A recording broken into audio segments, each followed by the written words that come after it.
Welcome to Pushback. I'm Aaron Maté. A second whistleblower is raising new doubts about an alleged chemical weapons attack in Syria, and with it, new concerns that a top UN watchdog is compromised.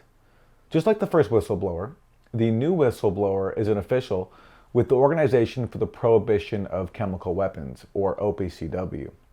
This person, a senior scientist, was on the ground when the OPCW investigated allegations that the Syrian government killed dozens of people in the city of Douma in April 2018.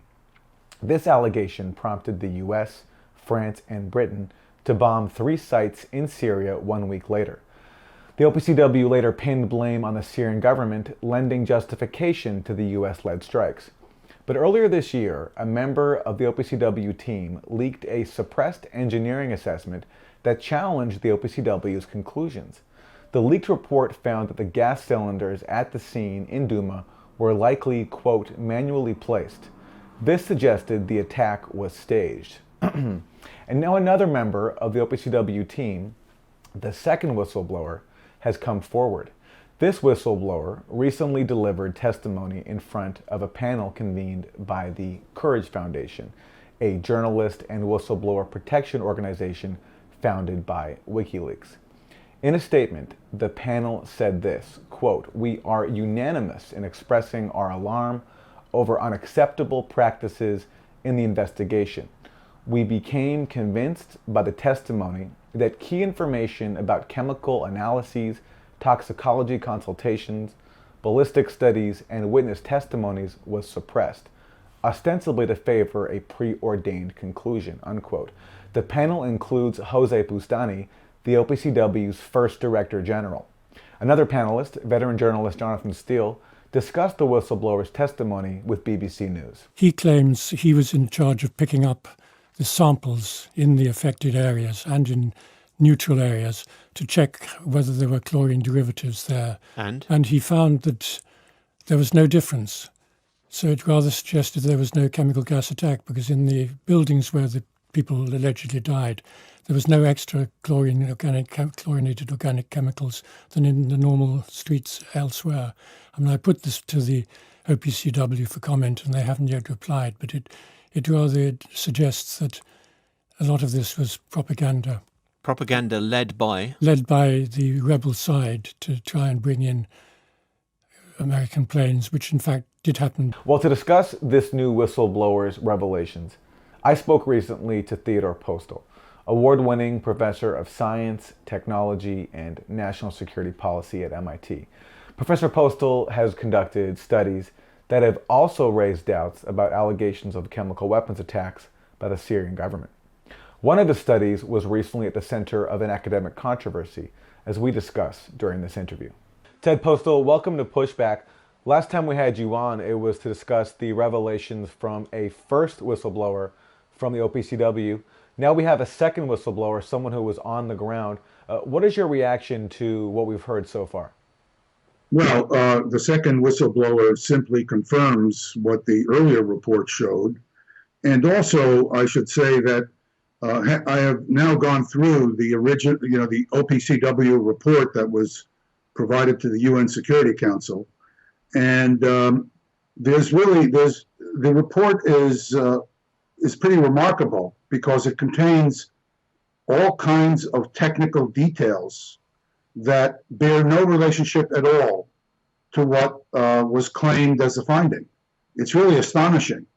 So it appears that nobody with who was technically literate was involved in reviewing this before it was sent out to the UN Security Council. I'm sure the Russians and Chinese have good people looking at this, so they know that there's a real problem with this report. But of course, in terms of the people on the outside, in particular the media, it looks like nobody with a serious technical experience looked at this thing, and because you would immediately realize there was something very wrong with what was shown in the report as proof and what was actually the case. Well, this is why we're talking to you now. And, you raise concerns about this report, and you also raise concerns based on what the first whistleblower said, which is that the physics here just did not add up. But now you have a second whistleblower who was on the ground, who collected chemical samples at the scene in Douma and said basically that there was no difference between chemical samples collected outside the alleged attack scene and chemical samples collected inside the alleged attack scene. More evidence than to those who reviewed the whistleblower's evidence, according to the panel that was convened, that this whole thing was staged. What is your assessment of what you've heard so far from the second whistleblower? Well, I think it's clear from the findings of the second whistleblower that the staging effort did not include the planting of false chemical evidence. That is to say, I'm not suggesting what the whistleblower established is that there isn't even false chemical evidence. In the case of Khan Sheikhoun, which happened a year earlier, there was an attempt to create a false trail of samples where they had, for example, they poisoned the goat with sarin, the local people who staged that scene, and then they provided the UN, the OPCW, with samples that had been tampered with. So the OPCW in that case found sarin on the samples, but of course, had the samples been subjected to a proper chain of custody, they would have never found any samples because the people on the scene produced the sarin and then used it to further mislead the OPCW. Although in that case, the OPCW also should have known there was a problem because in that case, the goat that was supposedly dead at the scene had drag marks behind it. So the carcass was obviously dumped from a truck and then dragged over to the location where it was shown on videos. In this case, we have a whistleblower who was on the ground, who's a real expert, and the whistleblower looked for evidence and couldn't find any evidence of chemical release. So that's further evidence of how sloppily the scene was staged. And it also is a further indictment of the OPCW for not producing an accurate report, since they clearly, there's no excuse at any level. This expert went to the person in charge of the OPCW integrity analysis and reported this, and he was basically shut down. And there's this other report that was obviously released, the earlier whistleblower report, which was obviously done by a real group of first-class professional experts. And that was dismissed by this ambassador who is the head of the OPCW at the moment. And there's no way he's doing his job if he didn't look at this report. So to suggest that this report that was originally released was somehow a difference of opinion is totally ridiculous from a technical analytical point of view. When you look at the report that that was released and that this ambassador from the OPCW is defending, none of the technical findings, none of the technical analysis in the report matches what the report claims. It's just ridiculous. And so compounding this is you have now apparently the second whistleblower, who we have not heard directly from yet, but reportedly, according to WikiLeaks and the Courage Foundation, which convened this panel where the second whistleblower testified, according to them, the second whistleblower wants to now testify publicly and said that he tried to bring his concerns to the top levels of the OPCW, but that he was silenced. And you mentioned chain of custody, and I think it's important to stress why that's so important is because the samples and evidence that the OPC received from Khan Sheikhoun came from an area that was controlled by militants fighting the Assad government in Syria. And in both cases, Khan Sheikhoun in 2017 and Douma in 2018, a year later basically, both those instances, both those claims of an Assad government chemical weapons attack led to U.S. airstrikes, which is all the more reason why it's important to subject this to scrutiny. Let me read to you, Ted, a quote from one of the members of the WikiLeaks panel that it convened to hear from the second whistleblower. His name is Jose Bustani, and he is the first Director General of the OPCW. Let me interrupt for a second. Bustani was considered for a Nobel Prize because of the great job he did putting together the OPCW. So he has a big interest in making sure this organization functions. Well, let me read you the quote. He says, "The convincing evidence of irregular behavior in the OPCW investigation of the alleged Douma chemical attack confirms doubts and suspicions I already had. I could make no sense of what I was reading in the international press. Even official reports of investigations seemed incoherent at best. The picture is certainly clearer now, although very disturbing."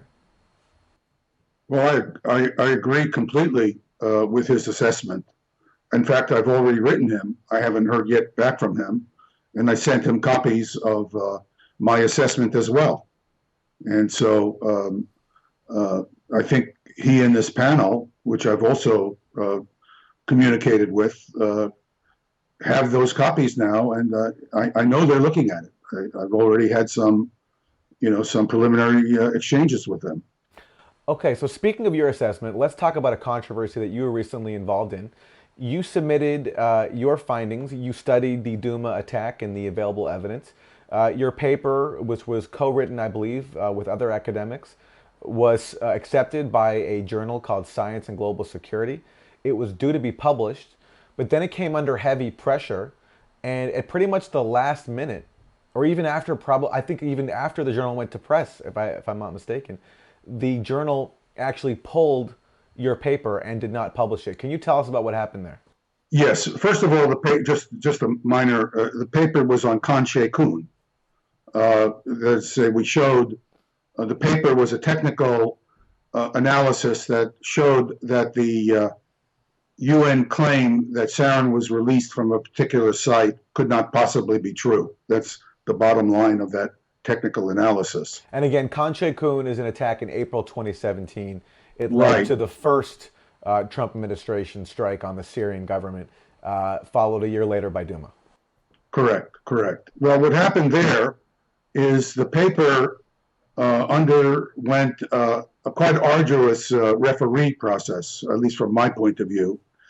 They used a referee who was obviously technically incompetent, and who also looked like the referee was either a member of the Bellingcat organization or closely affiliated with the Bellingcat organization. The reason that became apparent is the referee was quoting Bellingcat throughout their attempt to discredit the article.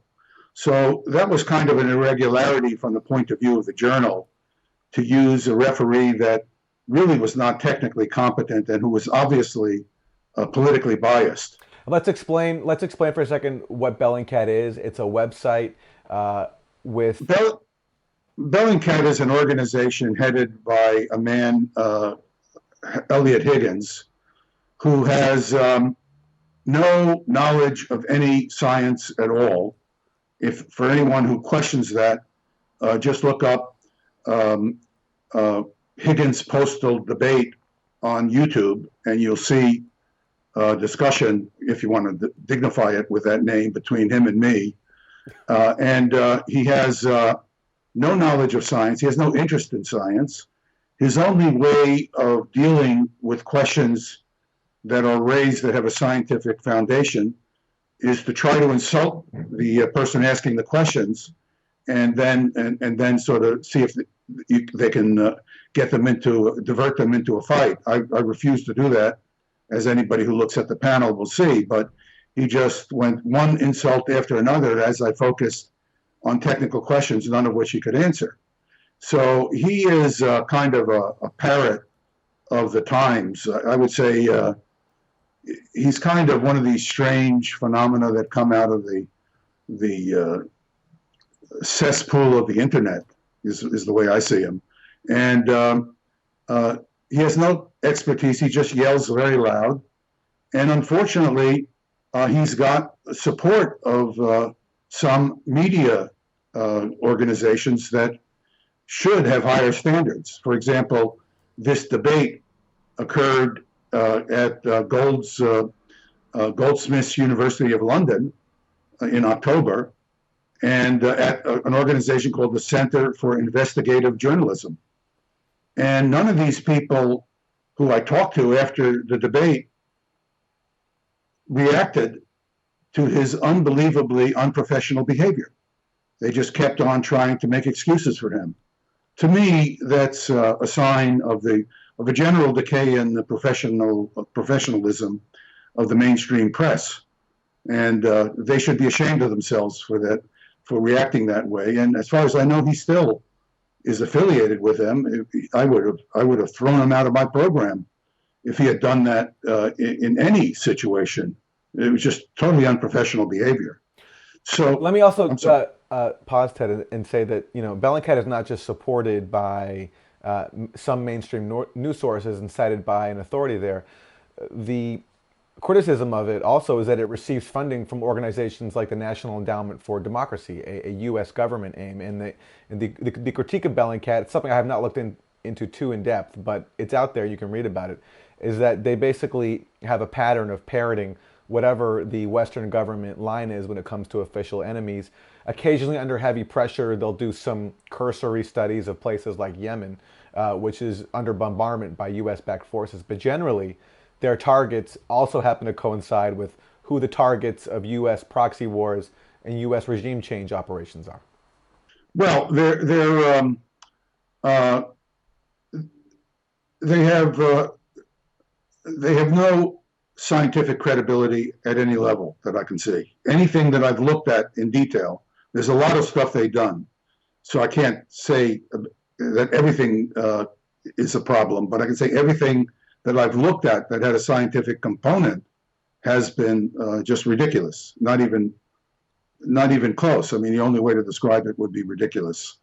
They do have a guy, this guy, Eli Weissman, who's at the Center for Investigative Journalism, who has done some interesting work. Now, Weissman has no technical capabilities, but he is good at forensic evidence, that is to say, things you can photograph. But even he has been involved in things that I must say I was troubled to see. For example, some of the work he did on Douma doesn't look accurate, doesn't look like it's been, things were not to the proper scale, for example, in diagrams. So they led to, they gave a misleading impression. And that wasn't science, but it might be manipulation of actual data. I don't want to go too far afield, but this reminds me that the OPCW, when it was defending its fact-finding process and its analysis of Douma, it mentioned that it consulted with outside experts. This was after the first whistleblower came out and said that its conclusions were wrong and had contradicted the own findings of their own experts, the same expert who leaked that first analysis that was suppressed. Which makes me wonder, do you think it's possible that the OPCW itself relied on people from Bellingcat? I'll bet you a nickel they did. The report on Khan Sheikhoun, the earlier event, mimicked a fraudulent Bellingcat rendition of what happened. It was so close that they even used Bellingcat images in the OPCW report. So these people, who I want to underscore, by any serious professional measure, have no technical expertise, none, are misrepresented as experts. So I think we would find that they were significant input into the Khan Sheikhoun analysis. And I couldn't help but notice in the first whistleblower report on Douma, which was an extremely professional report, very neutral in its tone, at one point said something that only a professional who's totally disgusted would have put in that report. They actually they talked about just a one line where they talked about other so-called experts. No serious professional. If I were at odds with another professional's understanding of a problem, and I thought that it was a professional interpretation, but I disagreed with it, I would never describe them as a so-called expert. I would describe them as an expert who I have a different understand, who reached a different conclusion, and here's why I disagree with that conclusion. But I would never call them a so-called expert. And I think these people were so fed up, we saw that creep into their report. Okay. Bring us back then to what happened with your report. So you have submitted it to this prestigious journal. It's undergoing peer review. After that happens, then a referee comes in, as you were talking about before, and you're suspecting here that there's some involvement or some reliance on Bellingcat. I think this referee was no doubt associated with Bellingcat in some way, if not in Bellingcat, no doubt. And the referee brought up all kinds of things that were totally unrelated to the article, and the referee was meandering and contradicting themselves at different points in their referee report. So I was so befuddled on how to address it. I decided to simply sit down and write a tutorial on all the issues the referee brought up, because it would have been shorter to write a tutorial that showed that the referee's foundations didn't exist, that all the analytical points were being raised didn't exist, rather than point by point responding, because some of the points contradicted earlier points.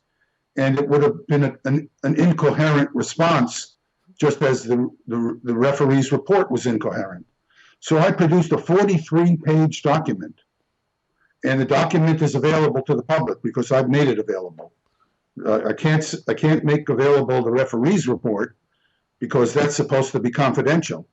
But I wrote this report in response. That's my report, so I've made it available. And anybody who wants to read it can see the kinds of issues that this referee brought up, which were nonsense. And I'm sorry. Well, I want to be clear. This was after your report was peer reviewed, right? Well, this was the peer review process. Okay, this is the peer review. Okay. And immediately after receiving my 43-page report, the journal accepted the article. Now, my assumption at the time was that this was okay. Sometimes an article is controversial. And so what an editor of a journal might actually do is choose a big critic of the article, and just so the editor can see what the critic can put out as a critique. And then the editor can then see the response by the authors of the article. And then since the editor is an expert themselves, certainly is the case with science and global security, all the editors are very well-trained scientists. I know them personally. So they can look at this. And so my reaction when they just immediately accepted the article was when they looked at this referee report, they could see it was nonsense. They could see my response was totally cohesive and answered every one of the questions. So they just said, okay, let's go ahead. So then all of a sudden, I think it's like 5 or 6 months later, they decide, so this report is accepted for publication. I want to make it clear. This has been refereed and accepted for publication. And then 4 or 5 months later, all of a sudden get a phone call, and they say they decided they can't publish it because there was something, has nothing to do, they emphasized, has nothing to do with the science in the article. So this raised my concerns too. I said, if it has nothing to do with this, with the science in the article, how can you possibly change your mind about an article that was refereed and accepted by the journal? So they had this inexplicable argument that somehow the process of refereeing had to be a double-blind review. That is to say, neither side should have known who the other was. Well, the referee obviously knew who I was, but I didn't know. I still don't know who the referee was. And so because the process is not double-blind, somehow they can't accept the article. They can't publish the article. It's a truly ridiculous argument. Really, all anybody has to do now with science and global security to stop the publication of an article that they don't want to see published is to somehow, if they get chosen as a referee, reveal that they know the authors of the article. And this is doubly crazy because when you are refereeing an article, you're often a specialist in the field who is asked to be a referee because you're a specialist. So very commonly, in all scientific review processes, the referees know who the author is. There's an attempt to shield the author identities and the referees' identities from each other. And that's okay. There's nothing wrong with that. But the idea that the referees never know who the author is ridiculous. You know, if you were reviewing Watson's paper on the double helix, you would know who wrote that paper because you would have to be a deeply involved expert in the field of crystallography at the time and studying of the structure of the gene. And, you know, so if in your case, you've been very vocal about on this issue, and you've produced reports already that certainly have been widely distributed and discussed. Absolutely. There's no way that anybody involved would have not known that I was an author on that paper. So what do you think happened? What do you think? Who do you think brought this pressure on the journal? Well, I honestly don't know what happened. Let me say that I was a member of the editorial board of that journal, probably for about 30 years. And I immediately resigned from the editorial board.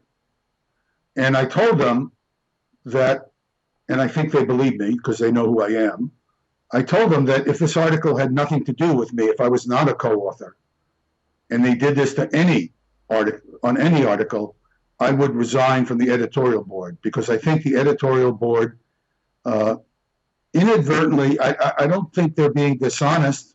Maybe with themselves they're being dishonest. I think they're honest. They honestly believe what they're telling me. But I think what probably happened is they saw all this noise. I don't think the editors were aware of the vitriol of these people. And they were probably taken aback and then just said, we don't want to get pulled into this. Well, I have news for them. They have been pulled into it. Yeah, because part of the problem here is the people who have promoted the proxy war in Syria, promoted things like U.S. military intervention, have done a very good job at conflating what they deem to be, what they define as support for the Assad government, which is an official U.S. enemy, and skepticism of the available evidence and being opposed to using military force on false grounds, as in the case, if indeed these chemical attacks were manipulated, as would be the case of Douma and Khan Sheikhoun. And people like Bellingcat, in the service, I think, of promoting U.S. Foreign policy goals and Western foreign policy goals, have done a very good job at making that conflation. This guy Higgins, actually during this panel discussion, which I think anybody who's really interested in this should look at it. It's just because it's amusing as well as revealing.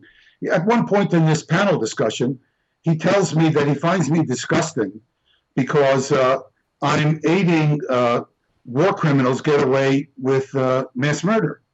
Now, it didn't occur to him, because I responded to that just because Assad is a war criminal, which I think he is. Assad is a war criminal, no question about it. Just because Assad is a war criminal doesn't mean that there weren't other criminals who actually caused this particular, who are actually responsible for this particular event. So calling the situation as you see it is what we try to do in our courts. Now, the courts are highly imperfect, as everyone knows, but what you try to do is judge the evidence in a particular court case. You may think the person in the court case is a murderer, but your job may be to determine whether or not they committed a particular murder. And if they committed another murder, they ought to be tried for that and convicted. But this idea that because you think they committed another murder, they must be found guilty for a murder that hasn't been proven, to me, it's against international justice. If you're going to have a system of international law, the UN needs to make sure that it has evidence to support its claims, because people are going to stop showing any respect for international law if this is the way they're going to go about business. That's my real concern. My concern is respect for international law and the UN in the long run. The UN has failed in this particular case. And as we wrap, there is a upcoming summit of the OPCW in late November. According to the Courage Foundation, which convened the panel featuring the new whistleblower, this whistleblower wants to speak, wants to address this convention. Do you think that will happen? And do you have any hope that this revelation, and now with the weight of not just experts like yourself, but the founding Director General, Jose Bustani of the OPCW, do you think that could be enough to make a change here, to bring sufficient pressure on the OPCW to be accountable and to respect the findings of its own experts? If it doesn't happen, all I can say is shame on the OPCW and also shame on the UN, including the Secretary General of the UN, who should step in here and make sure that all voices are heard. I've actually had informal side discussions, and I've indicated that I would like to go and talk to this group at the OPCW. And I really want to go, and I'm able to go. I'm just a hop, skip, and a jump away in Boston, and I'd be happy to go. Let me add too, shame also on, I think, Western media that has completely ignored this story. You have an explosive case where you have two whistleblowers from the world's top chemical weapons watchdog blowing the whistle. And blowing the whistle right now is a big topic in Washington. Blowing the whistle and pointing to potential fraud to produce a result that ultimately justifies U.S. military action. And even here you have, even on the adversarial progressive side, you have media outlets ignoring the story. And I find that shameful as well. All right, so we're going to wrap there. Ted Postol is Professor Emeritus of Science, Technology, and International Security at MIT. Professor Postol, thanks very much. Thank you. Appreciate the opportunity.